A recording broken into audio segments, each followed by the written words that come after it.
Alright guys, today I'm testing and showing you the difference between fat wood and rotten wood. Let's get into it.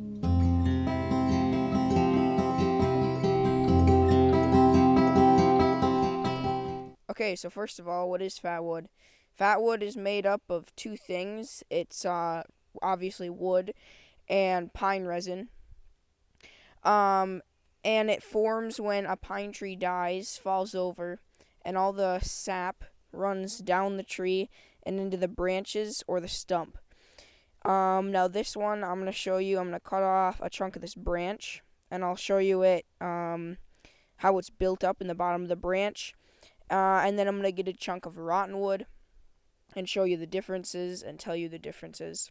So let's get into this. Okay, so I chopped the branch off right there, and now I got a chunk of fat wood. You can kind of see the sap in that, and then I'll show you the difference, because this is a chunk of rotten wood.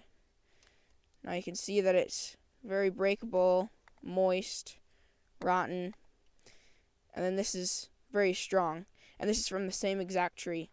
This is because the resin from the tree branch ran down the tree to the base, and it all collected there. And this is what is left, a hard chunk of wood.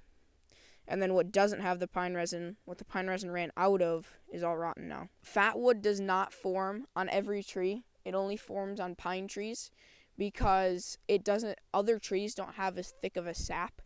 Other trees like popples and birch and maples have a very watery sap, especially birch and maple.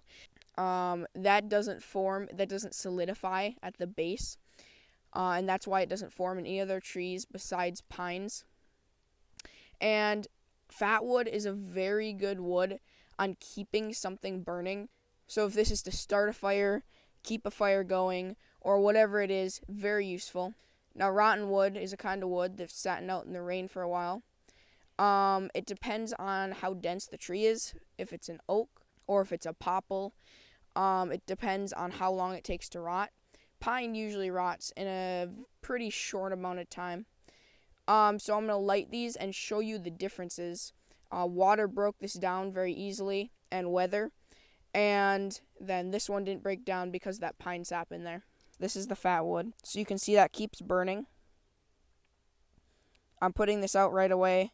It's not going into the ground. It's not going into the pine needles. It is very wet today. It's raining right now, so it's putting the flame out, kind of. Okay, so right there, I can't show you lighting the rotten wood because YouTube takes down my videos for child safety, so I'll just show you that it's very charred, and I tried lighting this for a very long time, just to let you know that. You can see even that it's charred, it just won't catch flame. This is the rotten wood. So, fat wood is very useful. In different pine trees, there'll be different concentrates. Now you can see the fat wood lights a lot easier. Again, don't try this at home. And it's a lot better for survival purposes. And yeah, so not every pine tree is like this. Some have way more concentration of sap, and some have almost none. So go out there, look for some trees that have either in the branches or in the stumps. It's a little bit wet today, so you can see even when it's wet, it lit well. And we'll see you next time. Bye.